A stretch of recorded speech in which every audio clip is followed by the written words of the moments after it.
Hello everyone, फिर से आप सभी का हमारे इस प्यारे से चैनल लर्न विद गंगाराम में स्वागत है। आज इस वीडियो में मैं आप सभी को क्लास 12 केमिस्ट्री का चैप्टर नंबर 2 सॉल्यूशन, उसमें कोलिगेटिव प्रॉपर्टी में मैंने आपको relative lowering in vapour pressure के बारे में बता दिया था इसके पहले वाली वीडियो में। यदि आपने उस वीडियो को नहीं देखा तो मैं उसकी लिंक डिस्क्रिप्शन बॉक्स में दे दूँगा, तो आप वहाँ से जाकर उसको देख सकते हैं। तो मैंने relative lowering in vapour pressure के बारे में बता दिया था। तो आज इस वीडियो में मैं आप सभी को एलिवेशन इन बॉइलिंग पॉइंट, क्वथनांक में उन्नयन और डिप्रेशन इन फ्रीजिंग पॉइंट, हिमांक में अवनमन के बारे में बताने वाला हूँ कि क्वथनांक में उन्नयन और हिमांक में अवनमन किस प्रकार होता है। उसके बारे में मैं आपको ग्राफ के द्वारा भी समझा दूँगा यहाँ पर। तो सबसे पहले हम जान लेते हैं कि कोलिगेटिव प्रॉपर्टीज़ क्या होती हैं। हालांकि मैंने आपको कोलिगेटिव प्रॉपर्टी के बारे में बताया था, लेकिन जब इस वीडियो को शुरू कर रहा हूँ तो मैं आपको समझा देता हूँ कोलिगेटिव प्रॉपर्टी क्या होती है। तो the properties which depend on the number of solute particles are called colligative property.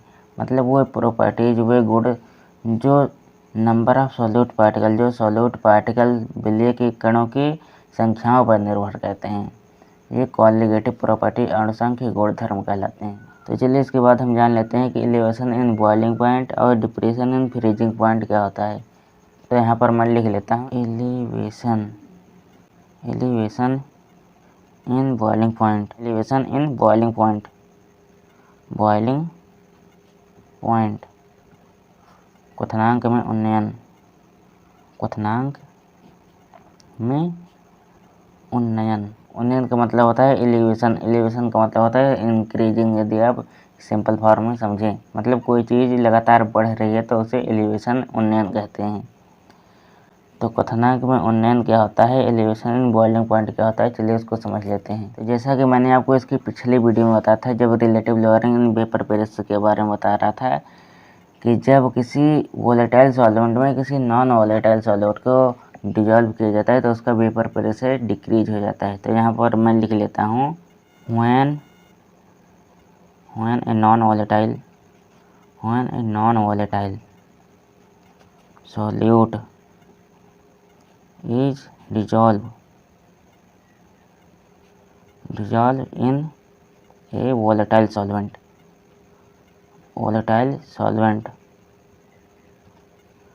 its vapor pressure decreases। मतलब जब किसी वोलेटाइल सॉल्वेंट में कोई नॉन वोलेटाइल सॉल्यूट डिजॉल्व किया जाता है तो उसका वेपर प्रेशर जो होता है डिक्रीज हो जाता है। नॉन वोलेटाइल का मतलब होता है अवाष्पशील और वोलेटाइल का मतलब होता है वाष्पशील। यहाँ पर जो सॉल्यूट है ये अवाष्पशील है, मतलब सॉल्यूट की वाष्प नहीं बन रही है, और जो सॉल्वेंट है केवल उसी की वाष्प बन रही है। मतलब कोई कंटेनर है, उसमें दो चीज़ें रखी हुई हैं, सॉल्यूट और सॉल्वेंट। यदि केवल सॉल्वेंट की वाष्प बन रही है, सॉल्यूट की वाष्प नहीं बन रही है, तो उसकी जो वेपर्स होंगी, उसकी जो वाष्प होगी कम मात्रा में बनेगी, तो उसका वेपर प्रेशर जो होगा डिक्रीज हो जाएगा, जो कि मैंने आपको पिछली वीडियो में बताया था कि किस प्रकार इसका वेपर प्रेशर डिक्रीज हो जाता है। When a non-volatile solute is dissolved in a volatile solvent, its vapor pressure decreases। मतलब यहाँ पर मैं कोई कंटेनर ले रहा हूँ, तो यहाँ पर इसमें सॉल्यूट और सॉल्वेंट दोनों हैं। जो सॉल्यूट है ये नॉन वोलेटाइल है, इसको सॉल्यूट को मैं कुछ इस प्रकार बना दे रहा हूँ। जो सॉल्यूट है नॉन वोलेटाइल है, एक को मैं सॉल्यूट नॉन वोलेटाइल मान रहा हूँ, और जो वोलेटाइल सॉल्वेंट है इसको मैं इस प्रकार बना दे रहा हूँ, इसको मैं बी मान लेता हूँ। तो जब इसको गर्म करते हैं तो इसमें केवल जो सॉल्वेंट होता है, जो वोलेटाइल सॉल्वेंट है, उसी की वाष्प बनेगी। तो जो वोलेटाइल सॉल्वेंट है केवल उसी की वाष्प बनेगी, क्योंकि सॉल्वेंट जो है वोलेटाइल है, वाष्पशील है, और जो सॉल्यूट है ये नॉन वोलेटाइल है, अवाष्पशील है। इसलिए सॉल्यूट की वाष्प नहीं बनेगी, सॉल्यूट की वेपर्स नहीं बनेगी, तो इसका जो वेपर प्रेशर होगा डिक्रीज हो जाएगा। क्योंकि केवल सॉल्वेंट की वेपर्स बन रही हैं, सॉल्यूट की वेपर्स नहीं बन रही हैं, तो उसका वेपर प्रेशर डिक्रीज हो जाएगा। तो जब वेपर प्रेशर डिक्रीज हो जाता है तो जो बॉइलिंग पॉइंट होता है वेपर प्रेशर के इन्वर्सली प्रोपोर्शनल होता है। जो बॉइलिंग पॉइंट होता है वेपर प्रेशर के इन्वर्सली प्रोपोर्शनल होता है। तो जब वेपर प्रेशर डिक्रीज हो रहा है तो जो बॉइलिंग पॉइंट होता है इंक्रीज हो जाता है। मतलब जो बॉइलिंग पॉइंट होता है उसमें एलिवेशन हो जाता है। मतलब जब वेपर प्रेशर डिक्रीज हो जाता है तो उसका जो बॉइलिंग पॉइंट होता है इंक्रीज हो जाता है, उसका बॉइलिंग पॉइंट में एलिवेशन हो जाता है। तो इसी को हम क्वथनांक में उन्नयन या एलिवेशन इन बॉइलिंग पॉइंट कहते हैं। तो चलिए इसको मैं आप सभी को ग्राफ के द्वारा समझा दे रहा हूँ, वहाँ पर आपको बहुत आसानी से समझ में आ जाएगा। तो यहाँ पर वेपर प्रेशर वर्सेस टेम्परेचर का मैं एक ग्राफ बना लेता हूँ। तो यहाँ पर इसको वेपर प्रेशर मान लेते हैं और इसको टेम्परेचर। तो वेपर प्रेशर और टेम्परेचर के बीच में एक ऐसा ग्राफ बनता है, ये कुछ इस प्रकार का ग्राफ बनता है। क्योंकि जब टेम्परेचर इंक्रीज हो रहा है तो उसका जो वेपर प्रेशर होगा ये डिक्रीज होगा। तो वेपर प्रेशर और टेम्परेचर के बीच में कुछ इस प्रकार का ग्राफ बनता है। ये जो ग्राफ है ये प्योर सॉल्वेंट का ग्राफ है, प्योर सॉल्वेंट। और जब एक वोलेटाइल सॉल्वेंट में एक प्योर सॉल्वेंट में नॉन वोलेटाइल सॉल्यूट मिला देते हैं तो उसका जो वेपर प्रेशर होता है डिक्रीज हो जाता है। तो यहाँ पर मैं इसके वेपर प्रेशर को डिक्रीज कर लेता हूँ। तो यहाँ पर इसका जो वेपर प्रेशर होगा डिक्रीज हो जाएगा। मतलब जो नॉन वोलेटाइल सॉल्यूट मिलाया गया है प्योर सॉल्वेंट में तो उसका जो ग्राफ बनेगा कुछ इस प्रकार बनेगा। ये सॉल्यूशन का ग्राफ है। तो इसके बाद मैं यहाँ से एक लाइन खींच दे रहा हूँ। इस लाइन को मैं 1 atm मान लेता हूँ, 1 एटमॉस्फेरिक प्रेशर। तो यहाँ से जब मैं इसको नीचे एक लाइन खींचता हूँ और इस पर से एक नीचे लाइन खींचता हूँ तो यहाँ पर जो पहले टेम्परेचर था प्योर सॉल्वेंट का ये डेल्टा टीबी नॉट था। तो जब सॉल्यूशन का टेम्परेचर आया तो ये टीबी हो गया, क्योंकि जो टेम्परेचर है कुछ इस प्रकार इधर की तरफ बढ़ रहा है। यहाँ पर टीबी प्राप्त हो रहा है, यहाँ पर टीबी नॉट प्राप्त हो रहा है। तो जो टीबी होगा ये बड़ा होगा टीबी नॉट की अपेक्षा। TB is greater than TB not. तो यहाँ पर हम कह सकते हैं कि जो टेम्परेचर है इसमें एलिवेशन हो गया, टेम्परेचर इंक्रीज हो गया। तो इसी को हम कहते हैं एलिवेशन इन बॉइलिंग पॉइंट। इसका जो डिफरेंस होता है इसी को हम एलिवेशन इन बॉइलिंग पॉइंट कहते हैं। Delta TB equal to TB minus TB naught, क्योंकि TB is greater than TB naught, इसलिए टीबी माइनस टीबी नॉट होगा।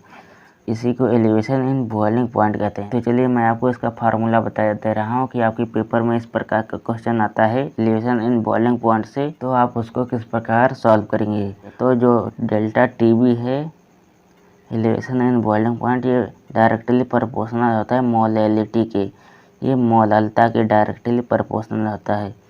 तो यहाँ पर प्रोपोर्शनल का साइन हटाएंगे तो यहाँ पर के बी आ जाएगा, के बी इंटू एम। जो के बी है ये मोलल उन्नयन स्थिरांक है, मोलल एलिवेशन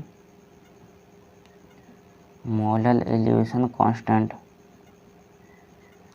और जो डेल्टा टी भी है मैंने आपको बताया ही था, तो और जो डेल्टा टी भी है मैंने आपको बताया ही है कि ये है elevation in boiling point, elevation in boiling point.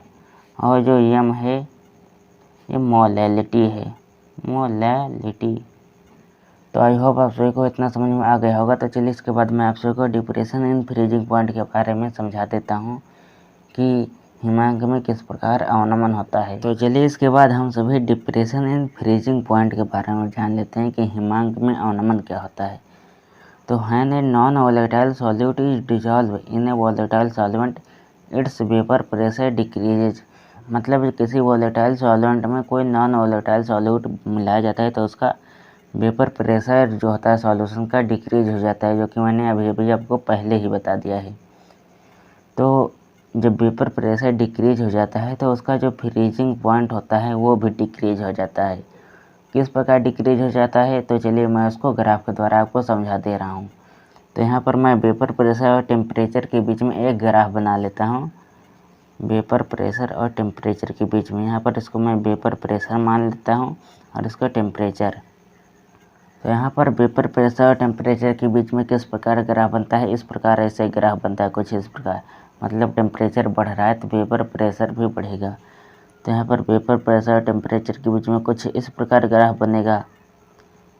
और इसको मैं यहाँ से आगे बढ़ाऊँ तो इसको कुछ इस प्रकार भी बना सकता हूँ।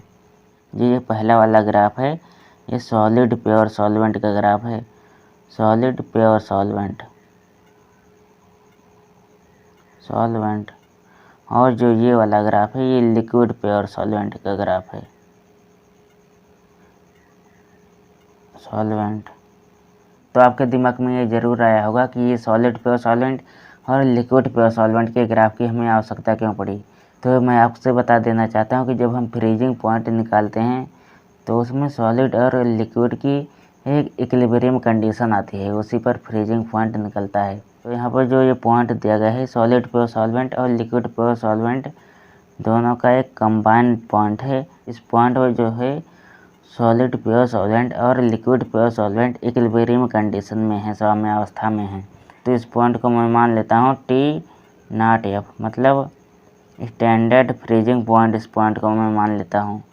तो मैंने आपको बताया था कि जब किसी वोलेटाइल सॉल्वेंट में कोई नॉन वोलेटाइल सॉल्यूट मिला जाता है तो जो सॉल्यूशन होता है उसका वेपर प्रेशर डिक्रीज हो जाता है।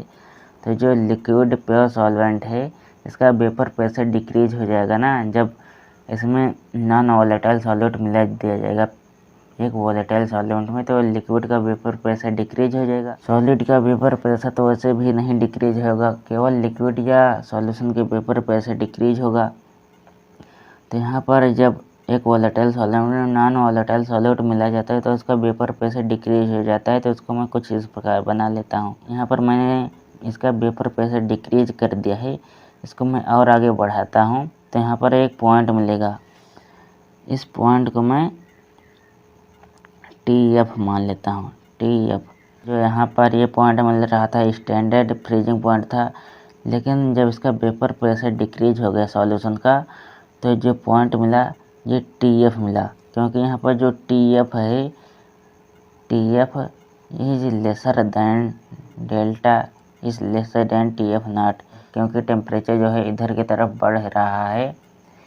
तो जो TF है पहले प्राप्त हो रहा है इधर, और जो T0F है इधर प्राप्त हो रहा है। तो ऑब्वियसली जो TF0 होगा ये बड़ा होगा और TF जो होगा छोटा होगा। तो TF0 और TF का जो डिफरेंस होता है डेल्टा TF जिसे हम कहते हैं, जिसे को हम डिप्रेशन इन फ्रीजिंग पॉइंट कहते हैं, क्योंकि यहाँ पर T0F जो है बड़ा है और TF जो है छोटा है। तो T0F minus TF, delta TF बराबर T0F माइनस TF हो जाएगा। जो डेल्टा TF है इसी को हम डिप्रेशन इन फ्रीजिंग पॉइंट कहते हैं, इसी को हम हिमांक में अवनमन कहते हैं। तो चलिए मैं आपको फार्मूला बता दे रहा हूँ जिसके जरिए आप न्यूमेरिकल के क्वेश्चन को अटेम्प्ट कर सकते हैं। तो यहाँ पर जो डेल्टा TF है ये डायरेक्टली प्रोपोर्शनल होता है मोलैलिटी के। तो delta TF directly proportional to molality, तो यहाँ पर प्रोपोर्शनल का साइन हटाएंगे तो डेल्टा TF जो हो जाएगा equal to KF into M। यहाँ पर जो KF है मोलल डिप्रेशन कांस्टेंट है, मोलल अवनमन स्थिरांक। KF equal to molal depression constant, molal depression constant, molal अवनमन स्थिरांक जिसे हम हिंदी में कह सकते हैं। और जो डेल्टा TF है ये डिप्रेशन इन फ्रीजिंग पॉइंट है, डिप्रेशन इन फ्रीजिंग पॉइंट। और यहाँ पर जो M है ये मोलैलिटी है। तो आई होप आप सभी को इतना समझ में आ गया होगा कि जो मैंने आपको एलिवेशन इन बॉइलिंग पॉइंट और डिप्रेशन इन फ्रीजिंग पॉइंट के बारे में समझाया ग्राफ के जरिए। तो आई होप आप सभी को इतना समझ में आ गया होगा। तो मैं आशा करता हूँ कि आप सभी को यह वीडियो अच्छी लगी होगी। तो यदि आपको समझ में नहीं आया है तो आप इसको रिवाइंड करके फिर से देख सकते हैं। तो चलिए इस वीडियो को हम यहीं पर समाप्त करते हैं। धन्यवाद इस वीडियो को लास्ट तक देखने के लिए।